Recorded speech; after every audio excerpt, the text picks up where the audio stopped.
The Mars Orbiter mission was successful last week, and since then there have been so many incredible facts that have come out. It was made in $74 million, that it was cheaper per kilometer than an auto rickshaw, that it was cheaper than what Hollywood took to make a movie about going to space. But one thing that wasn't as popular as it should be is how it was all done. It's brilliant and you should know it. See, India has launched satellites before, but Mars is 100 times further away than the moon. You need an incredible amount of thrust to get it directly from here to there. And the US did that. They made a super powerful launcher that can do the job. Since our satellite was a little lighter than theirs, we tried to do it a little differently. We thought instead of making a new powerful launcher, we have an old launcher that is not that powerful, but what can we use along with it that is available for cheap that can get us all the way there? We used gravity to make it happen. Because nothing is cheaper than free. Wait, what? We use gravity to get away from the grip of gravity? That's exactly what makes it interesting. So we use something called the interplanetary slingshot to get it all the way there. We use Earth's gravity to gather speed, the Sun's gravity to travel, and then Mars's gravity to get closer to it.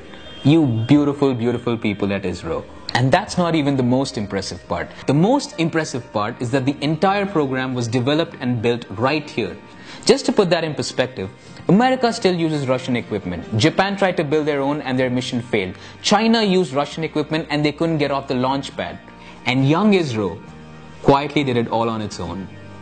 India is innovating. It's about time we stop talking about inventing the zeros and Aryabhatta and Vedas. India is innovating now, and you should know about it. As we speak, there are laboratories in India where there's heavy research going on in nuclear technology. We're trying to find a way to use thorium, which is abundantly more available than uranium, as an energy source. The number of papers we've submitted on this is twice as much as any other country. And we even have a plant that's scheduled to come up in 2016. That is huge because India has the highest reserves of thorium in the world. Our energy problems could be solved forever. India is innovating. They say Indians are only good at managerial jobs and dog work. So these two guys went to find out if that was true. They went to talk to heads of innovations of major companies like Google, Microsoft and Intel to ask them if this was true.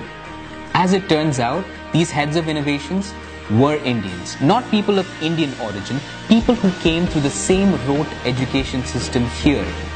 India is innovating.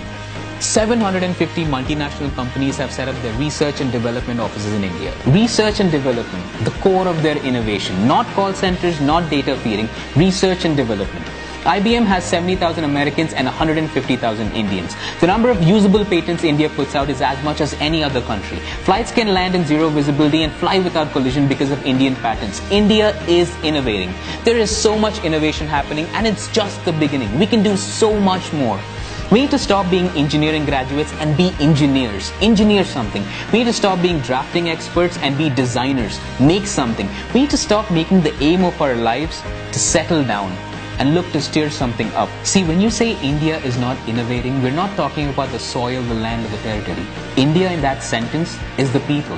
That's you and me. So we're taking the first step. We're building a platform for innovators.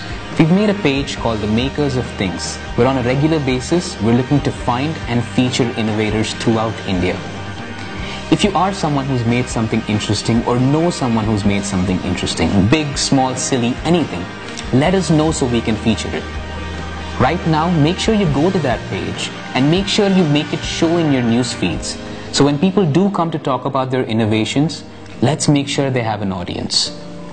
Actors and sportspersons have always been celebrities. For a while, let's try to make a new kind of celebrity.